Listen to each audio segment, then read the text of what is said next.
Hello, I'm Valerie Arnold with Pzena Investment Management. Thanks for tuning in. In this update, we are speaking with Portfolio Manager Rakesh Bordia. We'll talk about how to make the most of value opportunities in emerging markets and provide a quarterly review of our emerging markets focused value strategy. To kick it off, we'd like to highlight a few points about Pzena. We're a global deep value equity manager. Value investing is our sole focus and commitment. We think that's unique today, not only because there are fewer managers who still stick to a value discipline, but also because it enables us to really focus our research on the cheapest opportunities available in the market. So where are the best opportunities in emerging markets? Let's talk to Rakesh and learn more. Hi, Rakesh. Thanks for joining us today. Thanks, Valerie. Let's start with the case for value in emerging markets. The global landscape is evolving. Investment universes are large. Companies are getting more complex, as are politics. How do you know there's value to be found in emerging markets? Sure. Global valuations of companies in emerging markets are generally lower than in other universes, including global, US, Europe, and Japan. You will see what I mean on the next slide. The middle column has the midpoints for the company's price to normalized earnings for the cheapest quintile. You will notice in emerging markets, valuations are the cheapest among the global regions and also have the most upside to fair value, which we consider as the universe midpoint. As we drill down a little bit more, we see that not only is the overall valuation in emerging markets cheap, but we are seeing great opportunities due to wide dispersion between the valuation of the cheapest and the most expensive stocks. This is at the 71st percentile for a 28-year period that we have data for. This creates a fantastic opportunity set for active value managers like us. Interesting. One of the questions we get asked a lot is whether fundamental value even works in emerging markets. There aren't a lot of managers who do it. Could you give us more detail on how you find value opportunities in emerging markets? Our process starts with our own proprietary analysis to identify the cheapest stocks in the investment universe. We narrow the list to keep our research focused on the cheapest names in the universe. But a cheap stock doesn't always mean a good stock, and that's where our fundamental analysis comes in, to figure out which of these cheap stocks are good companies. Generally, good companies are cheap only if they're undergoing some pain. These companies can be undergoing pain for a variety of reasons: political, economic, or it could be self-inflicted pain, or the industry is in downturn. We focus our research on identifying sources of these pains and identifying companies with strong competitive dynamics and an ability to fix these issues, which makes them more likely to recover from these setbacks. Essentially, we try to find good companies that are inexpensive due to temporary and fixable issues, thereby generating good long-term returns. Rakesh, what is your perspective on why there aren't more investors taking advantage of this value opportunity? The simple answer is most investors don't have the patience to take advantage of these value opportunities. Investing in value means we are likely buying unpopular names with no improvement catalyst in sight. We are willing to endure the challenging periods for potential returns in the long term. It takes time for companies to sort out these challenges, and this is reflected in a typical 3 to 5 year holding period. Sounds like there's a great opportunity to buy good companies at discounts, and even deep discounts. But the company universe for emerging markets is very vast. Each region has its own dynamics. Then there's the layering of researching individual companies. How do you go about finding what companies to invest in? How can we tell if a company is truly value or not? This is a good segue into the next slide. Here you will see key financial data sorted into quintiles from cheapest to most expensive stocks. We buy when a company's valuation is in the first quintile, the cheapest quintile, and typically sell when it is in the third quintile. When you look at what's in that first quintile, you are getting stocks with historical revenue growth on par or higher than all the other quintiles except for the most expensive stocks. You are also getting a much better ROE at roughly half the price of those most expensive stocks. So the dispersion that I mentioned earlier has created the opportunity to buy stocks which are hated with similar to better financial metrics at a significant discount to the loved stocks. To give you an example, let's look at a cheap versus an expensive stock in the same industry. Let's compare Samsung to SMIC, Semiconductor Manufacturing International Corporation. Samsung Electronics is a global leader in a wide range of consumer and industrial electronics products, notably memory chips, mobile devices, TVs, LCD panels, and appliances. Samsung is an industry leader in most of its businesses with dominant market shares and generates more than 30% return on tangible capital. And the stock is trading at 10 times current earnings. On the other hand, SMIC is not an industry leader, generates a low single-digit return on tangible capital, and is trading at 30 times current earnings. Which company would you rather own? We want to own good companies at good starting points or cheap valuations like Samsung and avoid weaker businesses and expensive valuations like SMIC. Thanks, Rakesh. What I noticed about your example is how you dig into the fundamentals of a company in your research. You pay attention to the market environment, but are more focused on the underlying business fundamentals and its ability to grow long-term earnings. It'd be great to hear more about how you put together a portfolio of value stocks. I know we are long-term investors at Pzena, but I think our listeners might be curious about recent performance. How has the emerging markets focused value strategy fared in the last quarter?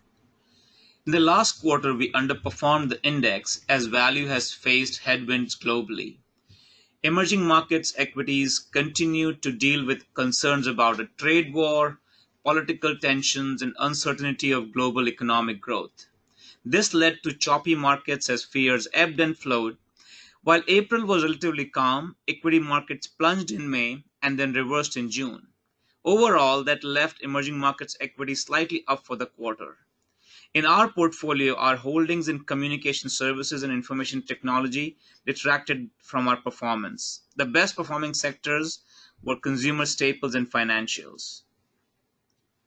Could you elaborate on which holdings impacted portfolio performance? Did any events shake up companies in your portfolio? Considering our emphasis on fundamentals, I'm also interested to hear a bit of detail about these businesses. Sure. As bottom-up investors who build portfolios stock by stock, I think that will provide a better picture for our listeners. I'll start with the detractors for the quarter. The largest detractors for the portfolio in the quarter were Baidu, Sasol, and Lenovo. Baidu is the largest Chinese internet search engine. It weakened in the quarter on softer growth and margin expectations for the year due to higher competition and a weakening economic environment. But the opportunity here is in the valuation. Baidu now trades at its lowest ever multiples to sales and EBITDA. Baidu is also a great example of our philosophy. Some might question what Baidu is doing in a value portfolio. It doesn't happen often, but there are times when high growth stocks appear in the first quintile of cheapness because the market doesn't believe in their demonstrated history of growth and return. That's what the Baidu opportunity is all about. Another detractor for us was South African company Sasol, which is an energy and chemicals company. Sasol fell after announcing that its Lake Charles chemical project is now coming in above previous cost estimates. We factored the higher cost in our estimate, but still find the stock attractively priced against its fundamentals. Finally, Lenovo, a Chinese technology company that makes PCs, smartphones, and servers. It fell because of trade-related concerns. Even though these companies experienced some negativity last quarter, we believe they provide good risk-reward as these valuations, and we continue to hold them. On the contributor side, the largest contributors in the quarter included Standard Chartered and Wilmar. Standard Chartered is a Pan-Asian bank. It has a liability-sensitive balance sheet that benefited from lower interest rates, and it increased stock repurchases during the quarter. Wilmar is a soybean and palm oil crushing company that's classified as consumer staples company. Its upcoming IPO of downstream Chinese consumer business generated a lot of positive sentiment, leading to a sharp increase in the share price. I think we have a diverse set of companies in the portfolio. Did you take any notable portfolio actions this quarter? We exited 2 positions in this quarter as they reached estimate of fair value. These were Brazilian water utility provider Sabesp and Indonesia's bank Danamon, an Indonesian bank that was acquired. We also took advantage of price strength by trimming Realtek Semiconductor and Norilsk Nickel. We deployed that capital to make additions to other holdings. We initiated a position in Turkey's Ford Otosan, Automotive Sanayi. It manufactures Ford cars for export and for the local market in Turkey. Otosan is an efficient operator, and we believe it can gain additional volumes from auto original equipment manufacturers.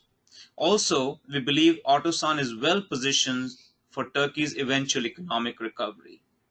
In China, we increased our positions in a couple of Chinese names, including China Resources Power and China Shenhua Energy. Thanks, Rakesh. With everything you've said so far, it does sound like an exciting opportunity to be invested in emerging markets value. My next question is probably more aligned with who Pzena is as a value investor. Could you talk more about the long-term strategy by walking us through how the overall emerging markets focused value portfolio is positioned?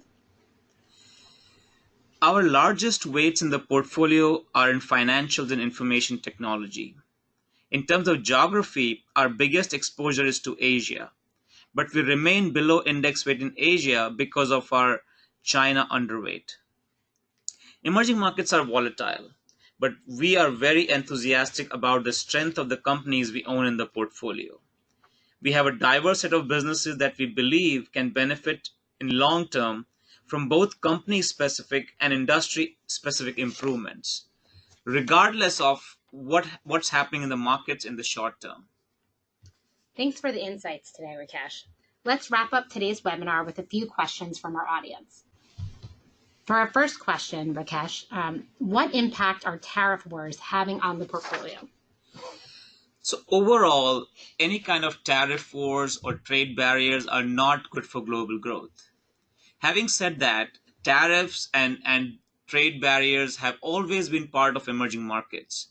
We always consider those issues when we evaluate companies in emerging markets. It has been used by different economies around the world. Brazil has used them, South Korea has used them, India has used them. So when we evaluate any specific opportunity, we look at the impact of tariff and trade barriers that can have on the stock. As a result, if we look at our portfolio today, the impact on our portfolio from any of these tariff and trade wars is reasonably small.